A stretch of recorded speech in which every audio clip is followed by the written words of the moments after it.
Oh, she is? Okay. Yep. All right. Hi, everybody. We're ready to get started.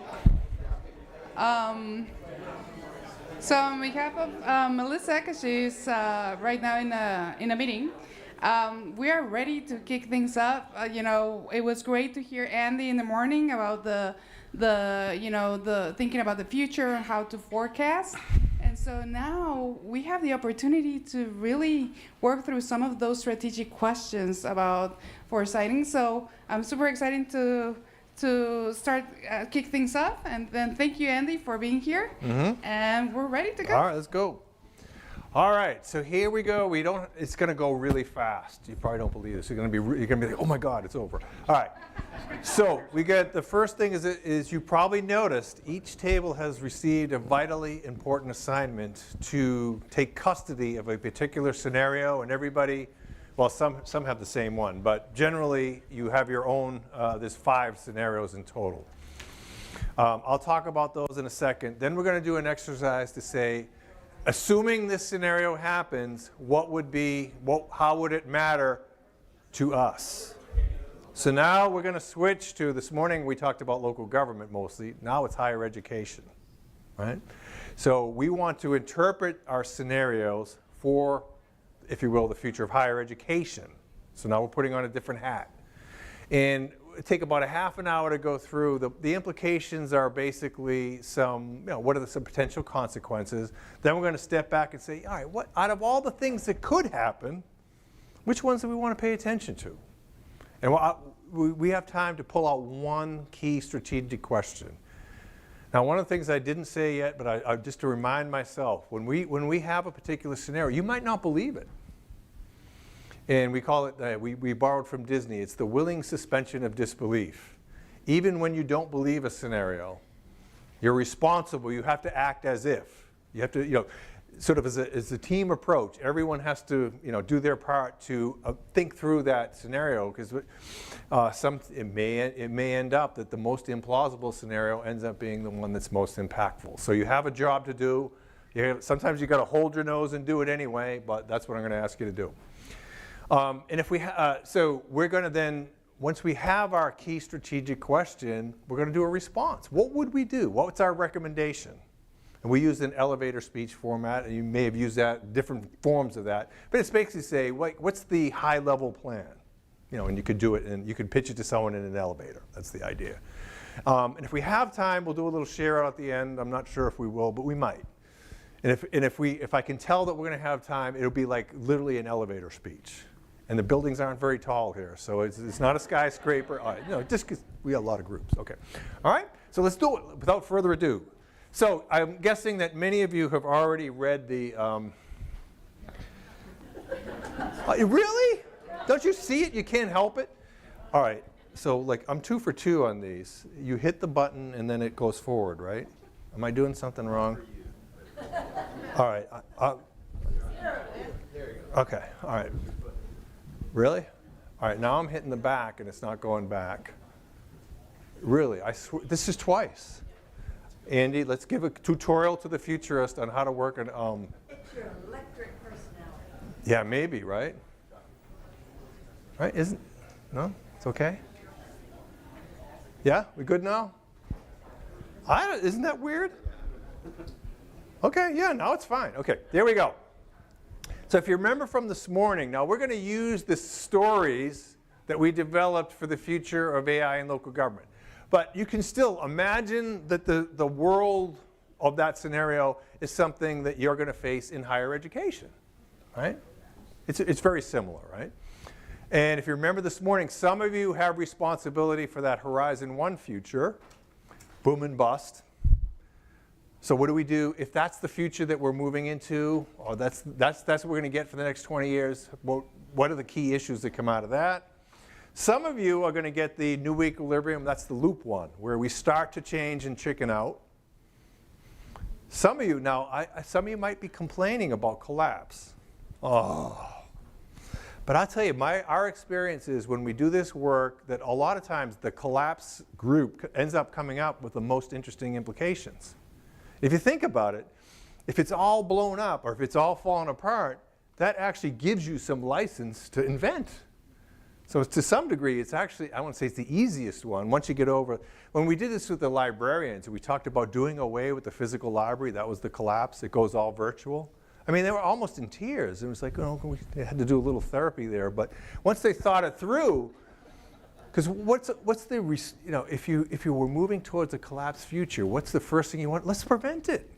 What do we do now so we don't end up there? And once they got into that mode, they stopped crying and started to get to work.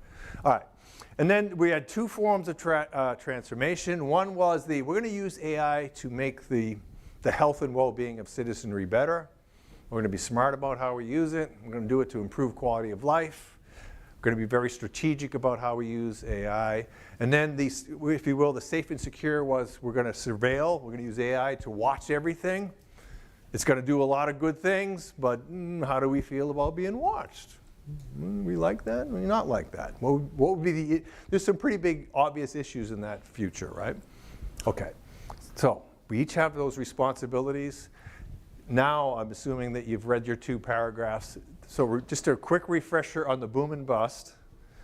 And if you have any questions, you know, I would say because we're going to go pretty fast, if you have any questions, I'll certainly help, but you can also just make a decision as a group. I think it's this, and you know, okay. So don't agonize too much about the details of it. The big idea of the baseline is we're going to see these cycles where, oh, AI is going to do this, it's going to solve everything, and boom. Then it's going to come back, and then boom, right? So think of that boom and bust. So there's some progress, and then it steps back. So, you know, at the end of the day, it's this kind of incremental patterns. Again, some progress. Things like chatbots are pretty cool, but you don't see any widespread acceptance. A lot of opposition. Okay, so that's your challenge here. The challenge, one of the big challenges of both the baseline and I think of collapse, which we're going to show next, is the temptation to make a big, huge play. Let's be first. And I got to tell you, our client came to us and said, we want to be the world's best, the world's leading city in the application of AI. I go, oof. That's a big order. There's a lot of cities out there. Are you sure you really want to do that? No, is that plausible for you? Okay. So here it's like, how do we be wise? We know it's going to boom and bust. How do we respond to that? And this one here, we actually put a pretty big explainer, I guess you would say here, when we say the biggest problem, and it happens so often with technologies, is we don't invest enough in the people. We spend a ton of money on this, you know, the latest, greatest, wonderful thing, and we talked about it this morning. Don't really teach people how to use it. So what do we? We're all kind of crafty, and we work around it. We don't use it. We figure ways to get around the system, and a couple of years later, we pull it back, and you know, there it is. We've wasted another a big amount of money, right? So, you know, you're going to see things. We're seeing it already today, right? Disinformation, deep fakes, hacks, all that stuff is happening. And if we don't know how to use it, it eventually leads to this discouragement, and we are left with shiny new state-of-the-art infrastructure that we don't use. So your task, if you're in that scenario, is if you will, I would assume we want to avoid that, but I shouldn't assume, right? The getting focused. So your responsibility is, it works for a while. Remember we talked this morning about the efficiency plays. We use AI to make existing things we're already doing better. Works like a charm. We get confident, maybe a little overconfident.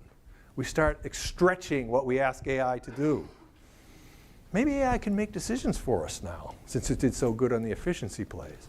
And when we start moving into that space, we're not getting the happy results. So we have to, we pull back. So remember the key thing about this new equilibrium is we start to really move into that transformative future, go, whoa, wait a minute, pull it back. We're not ready yet. We also think of it as like a challenge response. We started to, all right. So we have to rein it in, right? So All right, so this initial success, and it's probably very plausible, right? Oh, this looks like it's going to do everything. Oh, well, it does some things, but not everything. Probably the trickiest of the three to do, right? Because there's a little bit of both. There's a little bit of transformation. There's a little bit of baseline in there, right? Blue sky and AI, this is the happy one. We call it sometimes referred to as the bunnies and rainbows scenario. We figure it out. We're smart. We're intelligent. We do the right things. It can happen. It's plausible, right? We could be very smart about this. The real trick here, so we used healthcare. So one of the things, again, you're thinking about when you have a transformative capability, where do you start? Like that's one of the first things you say. Like we could do everything if we can do everything, but you know what goes first? So we say healthcare. Why not? Citizen well-being healthcare. So we kind of use that as the test bed. It doesn't have to be that, but that's what you could totally imagine this story. All right. So in the blue sky and AI, you know, how do we get if you will, how do we get on this track? And most people think the key thing here is, right, early on, how do we apply AI? And we're right from the get-go, we're thinking about how do people and AI work together as opposed to AI replacing people. If AI is a replace, what's going to happen? We're going to get resistance. And if as we say, sometimes if the train leaves the station and it's too far out of the state, you can't pull it back. So if it goes into this job cutting, job loss, replacing people track, it's going to be hard to get to this. Right? So here, I think there's a lot of pressure to get it right in the beginning and be patient. And you know, that's a tough, right? We don't want to be patient. We want to go for it, right? We want to be the world's best. So I know when we said that to them, they were kind of like, oh. But we're saying, take your time. You don't have to be the world's best. Take your time. We want to be number one. Okay. On this one, I think this is the easiest, not the easiest one. In a sense, it's the toughest challenge, but it's the most obvious challenge. And we actually, I'll show you I think I'll show you at the end, we actually asked the group that we were working with, the groups who came to the workshops and stuff, which part of are you willing to take the bargain? Are you willing to take that monitoring and oversight and we're watching everything you do for the very good benefits that you do get out of that? It's a safer world. Crime is way down in this world. Right? Is that, okay. So that's something you'd be thinking about in that scenario. Okay. So those are our scenarios. Now, this, you probably didn't know this, but when they contacted me for this particular workshop, they said, all right, we are actually hiring these people. And we're going to use this output for our next strategic plan. So at this table, at your table, imagine we're thinking 10 years into the future. You get 10 years, right? So your responsibility is to think about, in our particular scenario, over the next 10 years, what might it mean to UTSA? Think of the first exercise, think of a lot of different impacts. Second different exercise, ladder that up into one major question that we think is really important. And then we're going to come back and say, here's the question that we really think is important to address, and here's our preliminary response to that. So it's a quick consulting gig. Usually they last a little longer than an hour, but you've got 1 hour to do your consulting work. Okay, so let's start. So you have if you need to refer to the scenario, it's written on the first page. That's the one you refer to. Then we have 2 worksheets. The first one will be implications.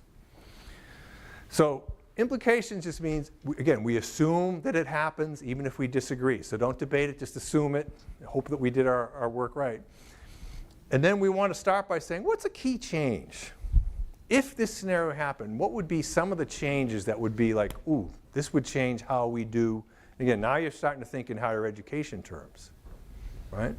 So if we took the safe and secure world, if we had that constant monitoring, what would be some implications for us in higher education, right? So when you go through the worksheet, you start with a key change. This is a key change. And say, all right, let's explore. We know that we suspect that this is going to be an important change, but what are the downstream consequences? Maybe there's something we haven't thought of. And I'll just tell you one of the weird, if not a little macabre, implications of automated vehicles. We thought of, will it lead to an organ donor shortage because we're safer? Now that was weird, but I mean, like, you would never think of that, right?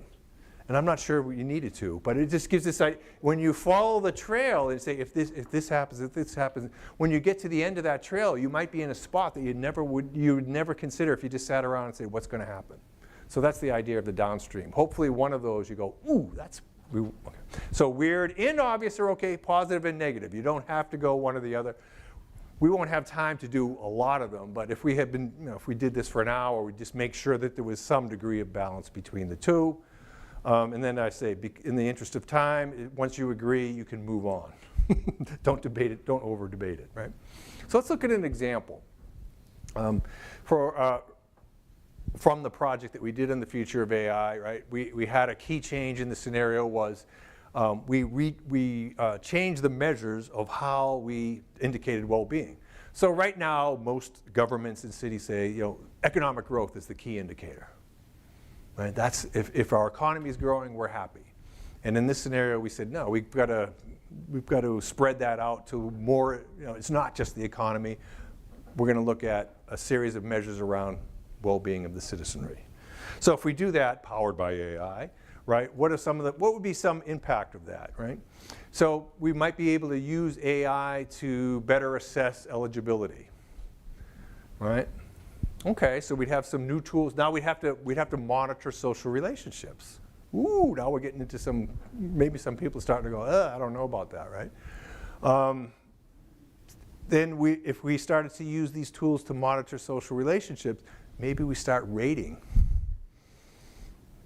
Now, some of you probably said, hey, that sounds like China. So China right now is using like a social credit system where you basically, how well you behave determines whether you get a mortgage. Now, again, I'm not saying we want this future, but that's a possible outcome, right? They're running the experiment for us. We'll see how it goes. Some of us might not want to run that. Okay, so that's the kind of thing you want. So you get, in the end, you're saying, do we want social credit scores? Student credit scores, faculty credit scores. Well, we do some of that already, but we do it with AI. Now, it's one thing when your colleagues rate you unfairly, you can kind of be mad at them, but what happens when the AI does it? I don't know. We'll see, right? Okay, so do you get the basic principle here? Any questions about what you're asked to do? Identify what you think is a key change in the scenario. Spend a few minutes on that, because you might have a few ideas.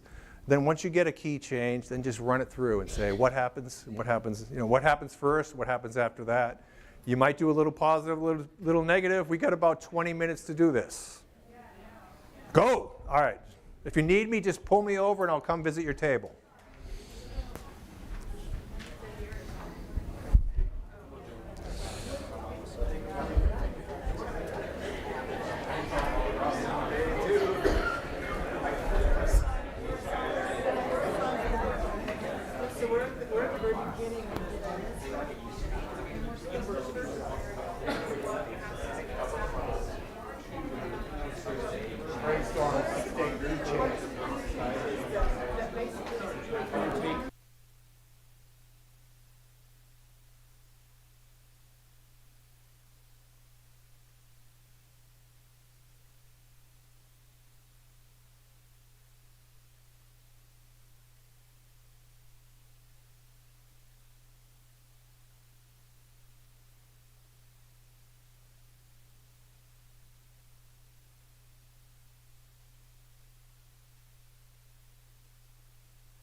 Hey, just a quick check-in. We've had our first group that went to 6 order impacts, I'm just saying, and already knows their issue. No pressure. I know it's not a competitive environment here in higher ed. But just to say, just to kind of calibrate,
All right, I think we're ready to go back.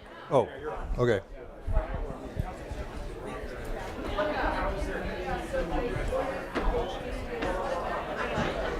All right, I hate to cut it short.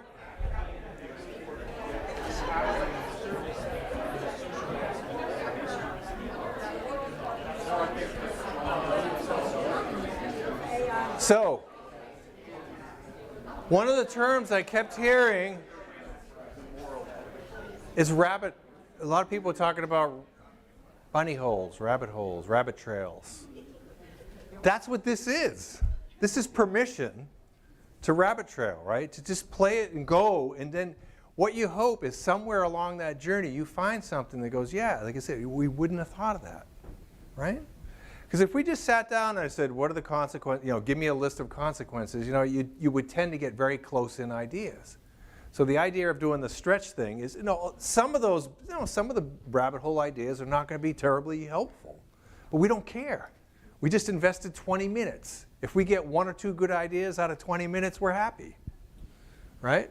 So that's why it's a little bit inefficient, but again, so you say, why would someone come to a futurist, right? Because they've been doing things a certain way and they want to do something different. So if we want to think differently, we've got to think differently, right? So that's part of it, right? Is give yourself the permission, and don't worry, the system is always going to try to pull you back into reality, right? So stretch, and then know it's going to get snapped back a little bit. As we say, like being safe, don't worry about that. We're really good at safe thinking. We're not really good at stretch thinking. So everyone who went down the 6 orders of impact, bunny trails, I love it. You got the spirit of it. So now what do? Strategic questions and options. The key thing I would want to emphasize here is the options. Now, when we look to the future, the question is, well, why does this matter, right? So we want to get to the why does this matter. So how do you identify a strategic question? And that's a it's a vague term on purpose. We used to say strategic issue, but we felt that was a little confining. So we tried to say, what's the broadest? When you look at what you just produced from these implications, changes in implications, what strikes you is, wow, that's something we need to deal with. If I was a strategic planner, which you've been hired to do here, right, to help the strategic plan, we ought to put that in our plan. Now, in our experience, so over the years, as futurists, we've done a lot of feeding into strategic plans. I mentioned that Seattle Public Library project. Basically, we did a big future study to feed their 10-year plan. And so the idea was, the typical strategic plan will deal with the current issues, right? The things that are hot right now. Someone mentioned FAFSA this morning. Like that would be a current hot issue, right? We're going to think about that. But, what is it, if you have a 10-year plan, what might happen in year 3, 4, 5 that we're not typically putting into the plan that we wish, we're going to wish we had, because it gives us a head start. So that's kind of our task here.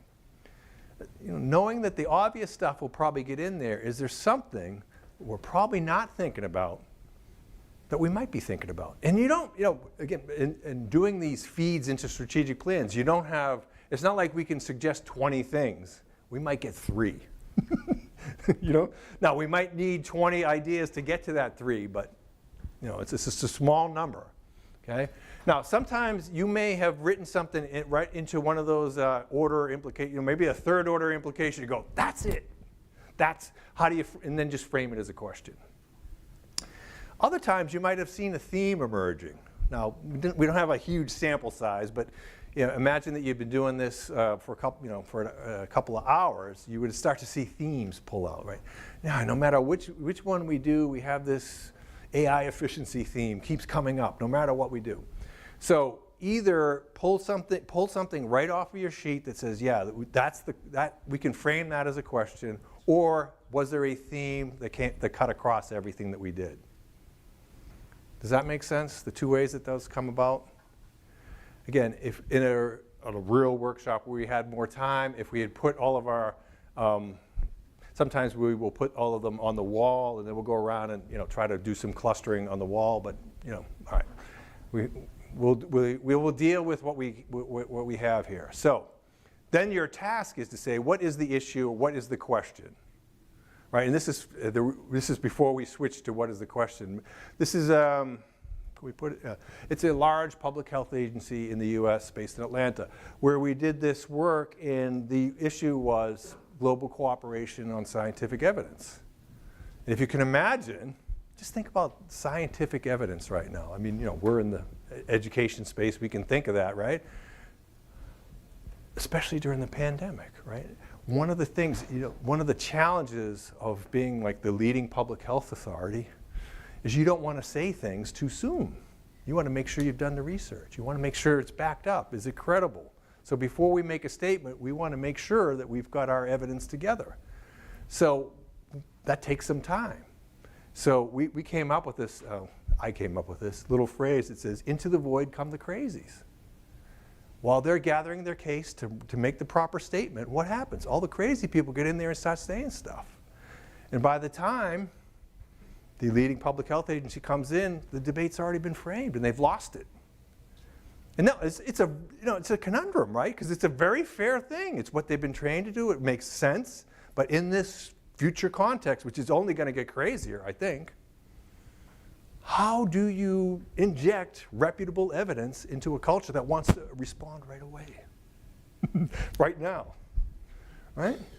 It's a puzzler, right? So it's one of the things we thought about. How do we get, now, one of the things we ended up, I don't know if it was in this one or not, but one of the ideas that was kind of cool that came, what if we developed a kind of a credibility ranking. So on a scale of 1 to 10, we are 3%, a 3 on this confidence level. That is, it's not peer reviewed, but we have some evidence. And a 9 or a 10 is, yeah, this is solid, we believe it.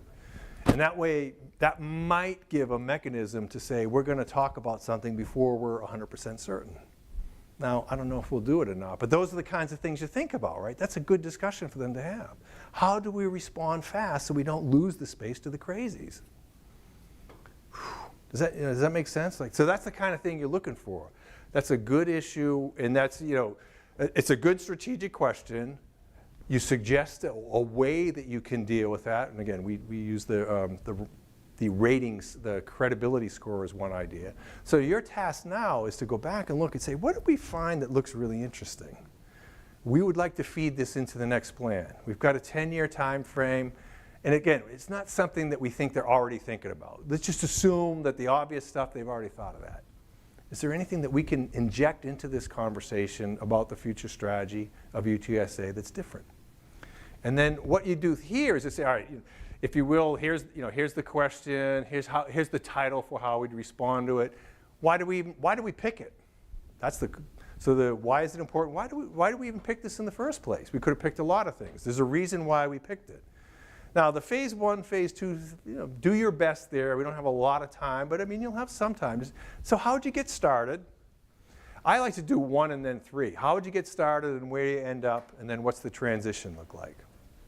So if you got anything out of my little talk this morning, I said a lot about pilots, experiments. What can we do right now to just get a little momentum without having to invest millions of dollars that might get lost?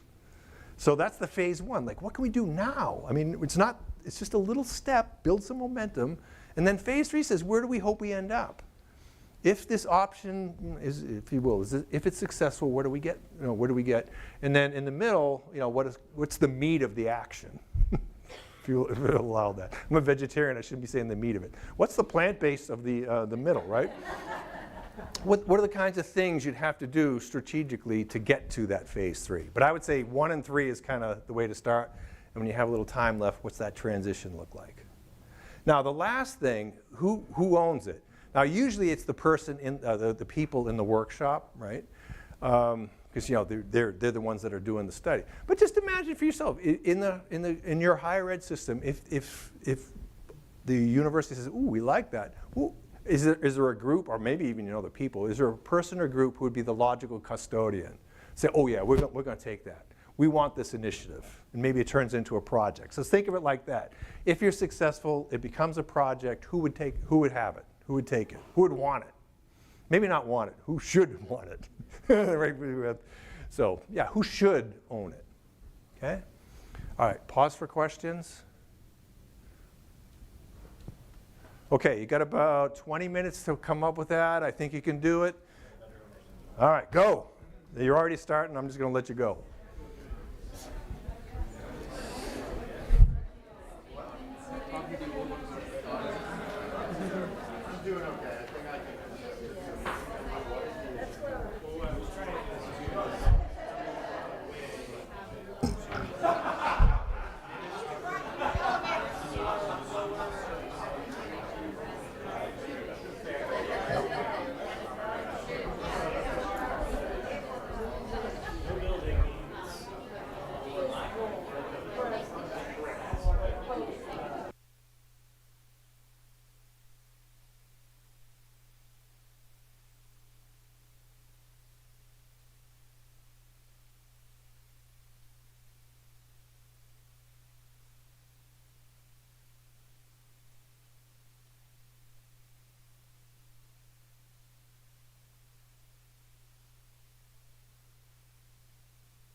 Okay, we get about 5 minutes. If you can finish up in the next 5 minutes, that would be great.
Okay.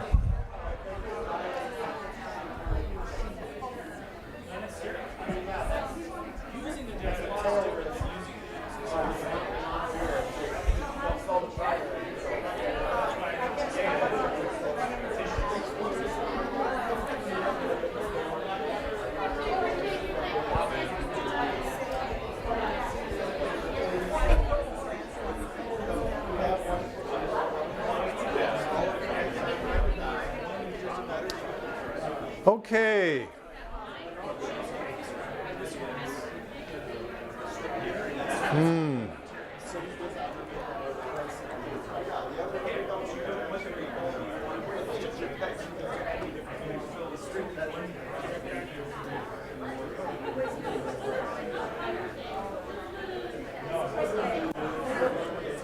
All right, so we need to pull back. I gotta say, I think UTSA has got their money's worth. I mean, just watching this table, you guys are at it. You're at it. Everyone heads down. I mean, so you're really digging in. Now, just to be fair to y'all, by the time we get to this point of a project, if you looked at this morning, the 6 steps, by the time we got here, we might have done 8 or 10 weeks worth of work where we're immersed in this stuff. So, like, if you were struggling a little bit, say, I don't know, what do we do in 1 and 2? You know, when you're immersed in it for the 8 or 10 weeks, by the time you get here, you're like, let's go, baby. I've got some ideas, right? Now, you were able to come up with stuff, which is a credit to you, and that's probably a credit to this conference, that you were able to come up with as much as you did based on, a day. But right, in real life, by the time you get to this, you're like, we got some real thoughts here. So what I thought we'd do, I already asked this group, because they went deep down the bunny hole. If they would be willing to share out. Now, if anybody else feels like you got 2 minutes. If you want to share out, I'll offer the mic around. But I want to start with my friends right in front of me. If we're going down deep, now I put too much pressure on you, right? It's gonna sound mundane. My first thought is run away.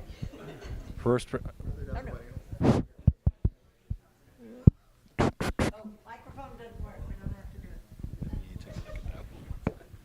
Probably just need to put it on. And you know who else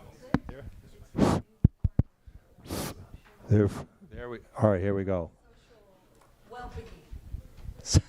Check. So I teach public speaking, so I got nominated for my group, so not to set the bar any higher, but here we are. So we received the safe and secure scenario, which we were assured from the stage would be the easiest to do. However, we did not find that to be the case. Nonetheless, the issue that we chose to land on was the fact that, if indeed all of these people are at home doing their work from home, they're vacationing from home, right? They're experiencing all of their lives through this online setting, then therefore college would also be experienced online through that. I don't know if it's a VR. We didn't really talk through the specifics of that. But essentially the implication here is we don't need a physical building, right? To exist as a college and move forward, we don't need a building for students to come and interact with. Well, okay, that's interesting, right? So what happens because of that? Well, students sort of lose this ability to socially interact with one another, right? And get some of maybe the soft skills or abilities from what we get from interacting with our faculty, from fellow students. And so why that seems bad, right?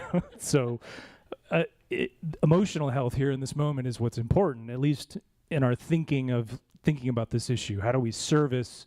Obviously the content's taken care of, right? Because I'm sure the AI is cranking out courses and it's doing all the instruction and it's providing way better examples than I could in my own class, right? It's probably customizing an example for you as an individual because it knows your X, Y, and Z, and so it could put an example out there that's really going to resonate with you. Anyways, nonetheless, all that's irrelevant, right? We're just talking now with all these services we provided as a university, right? The counseling services, all of any ADA stuff, anything we've sort of tacked on to try to help and aid the student be a more productive human in society.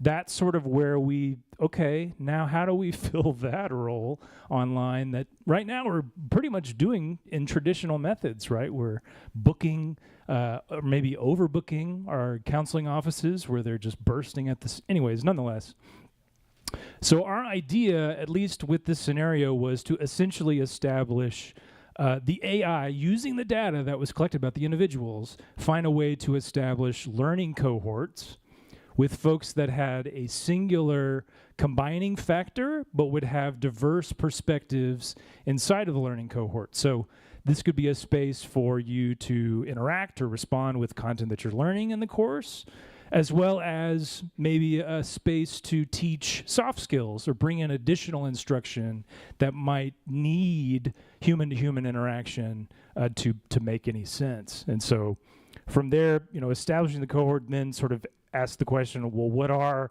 actually the data factors we would use to determine what a diverse but harmonious group is? That could be a whole field of thing that we would need to investigate, but I think that would be really interesting. But that's kind of where we landed.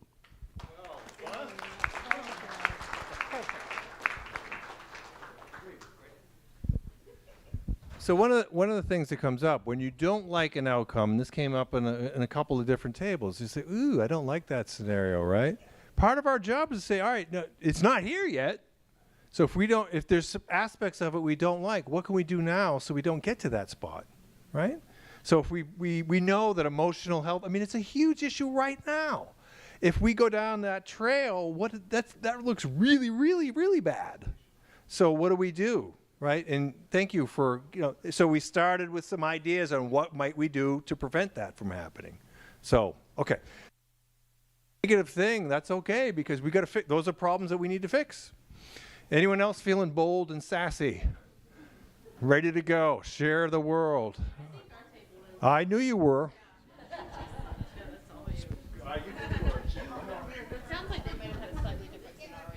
Oh, yeah. So with our scenario, everything was good. Everything was hunky-dory. The folks were wearing wearables, and they were living longer lives. So the utopia that existed had a dark side. So that dark side was that people were living longer. And as we all know, in the state of Texas, older people don't pay property taxes. So that means higher population, less resources to fund public schools, roads, infrastructure, a steady decline in our society. And so with this, we had to come to a realization of how we're going to address this. So phase one, how would we address this?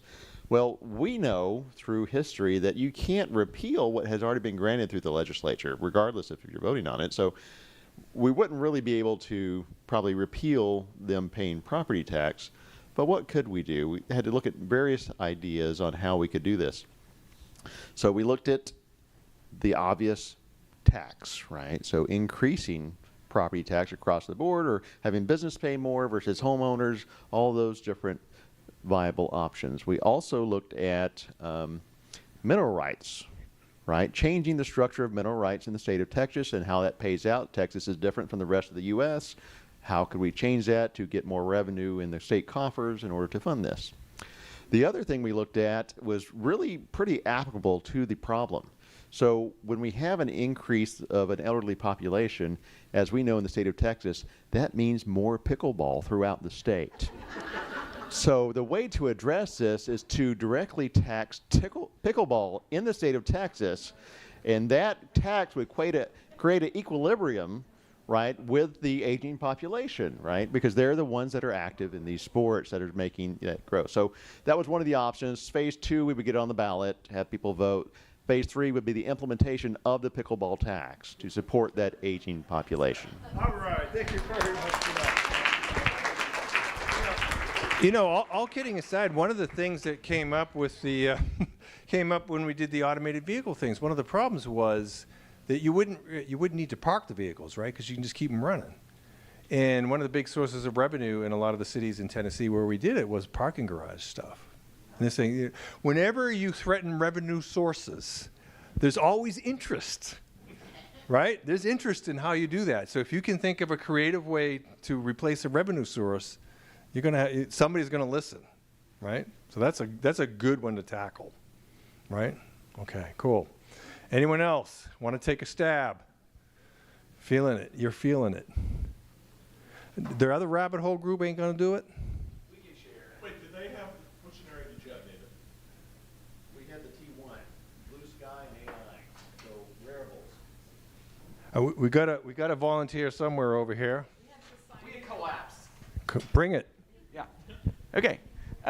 So we were talking about collapse, and basically where we the scenario we worked with was that there was this very large investment in AI, particularly with return in higher education. So we imagined this world where universities, particular T1 institutions, were building their own internal LLMs. And so we were customizing them. We spent millions of dollars building our own to kind of come around this issue of data privacy and these issues that people are talking about now with using them within the classroom, within our research.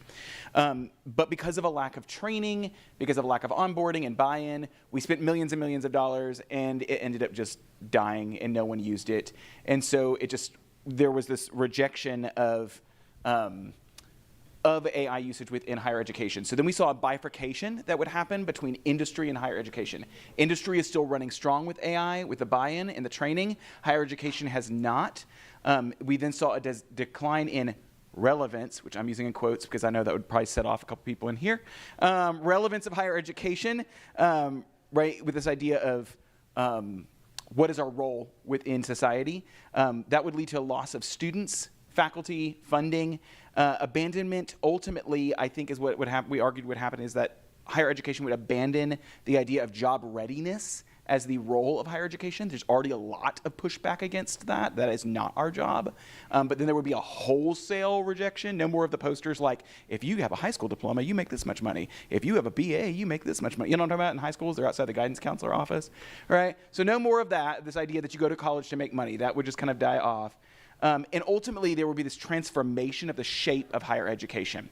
Higher education would become a place of elite research for an elite group of people.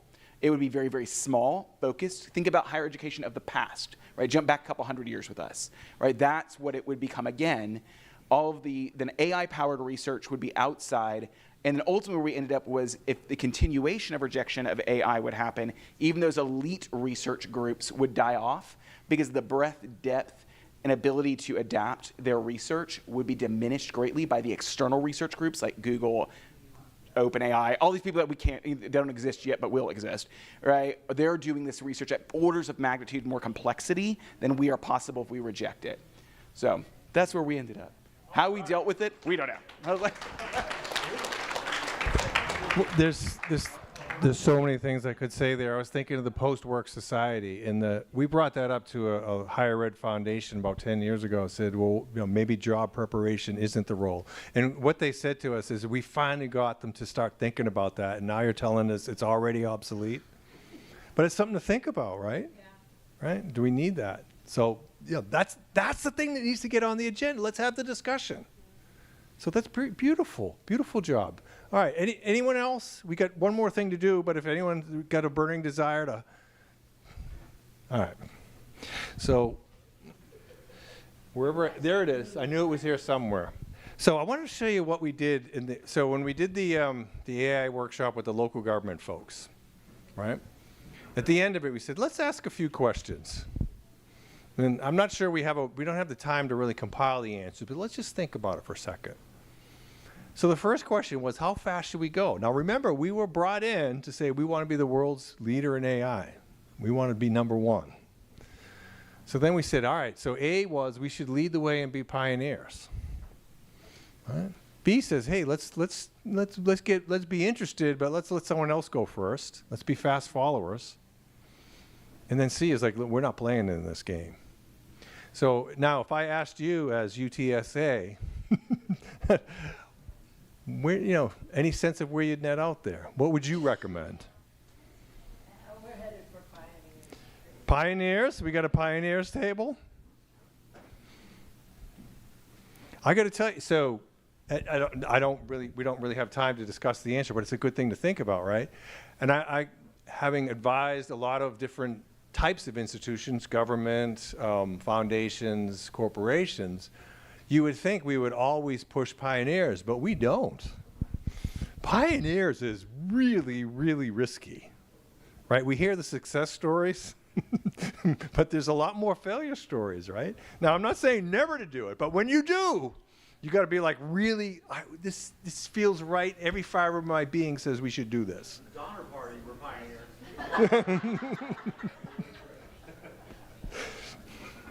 Now, what I hope, we'll see. We should not deploy AI. I hope we're not there, right? Because one of the comments that when this group was reporting out that made me get a little goosebumpy was when he talked about how, well, the private sector is going to be doing this and we're doing that. Remember we talked about this morning about the steep, like when we can be doing all our stuff here in education or wherever the domain is, but the world around us is changing. And if we're not watching that and changing with it, we run that risk of being left behind. And that's beautiful futures thinking, right? So sometimes that's why I say, see, that's a tough choice in today's world, because the rest of the world is, they're going to, as we said, probably do some dumb things, but it's happening. So C is a tough choice. But you could do it. Okay. The second one, using a scale, I don't know. Should we even say this out loud? Because they didn't, our clients were not very optimistic on this one. Using the scale below, how likely would you properly train staff and educate the public? They were a little bit, I'm going to say they were a little bit to that end of the spectrum. But here we are. We're in the world of training and education. I mean, education's sort of training, right? Do you think is any better results in higher ed? Anyone think we'll be more towards the right? No? Go ahead. No, I was just raising my hand. Yes. Okay. You don't have to speak. Take it! I do.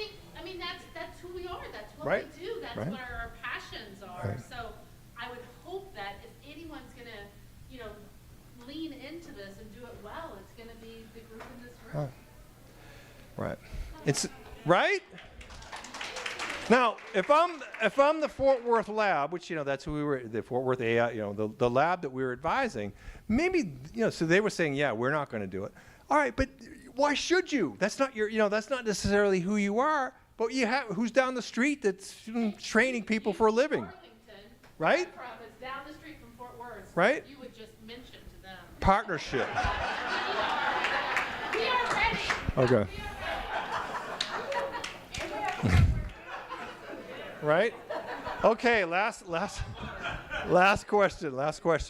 All right, so how should we handle the long-term trade-off? So this, we just knew from the 8 to 10 weeks of, build-up or before we got to that workshop, we knew this was on people's minds, right? Just as a big frame, right? And we used the example, I used the example this morning, in case you didn't see it this morning, where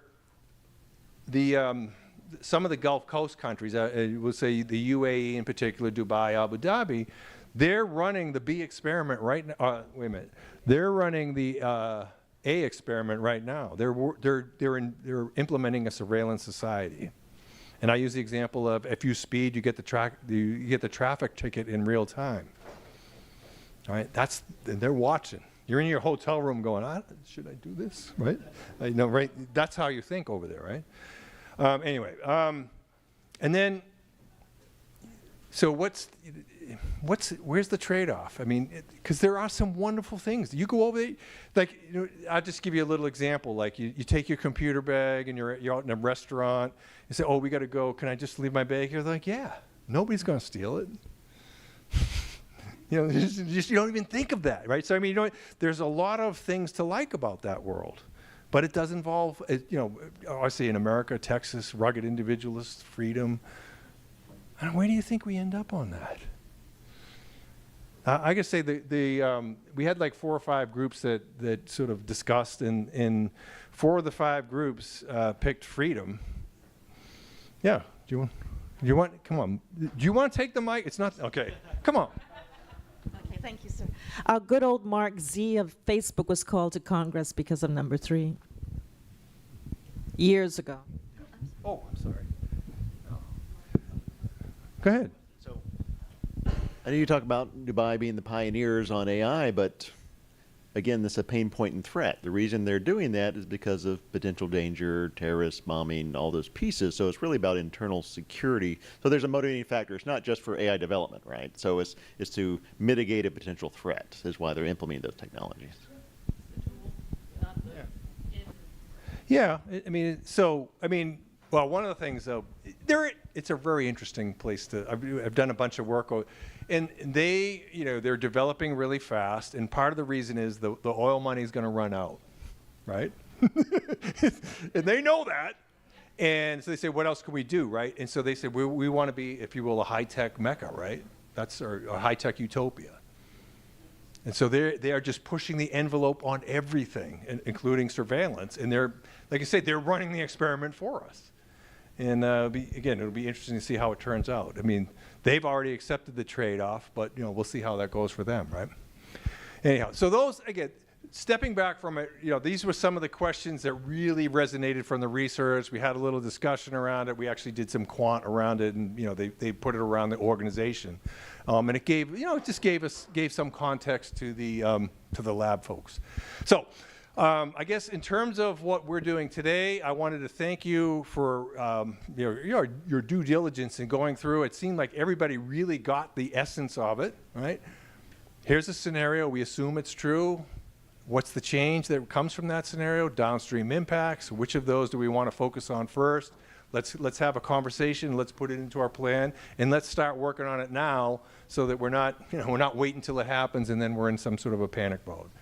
So with that, I think I'll thank you for your time and attention, and hope that you have a great day 2 tomorrow.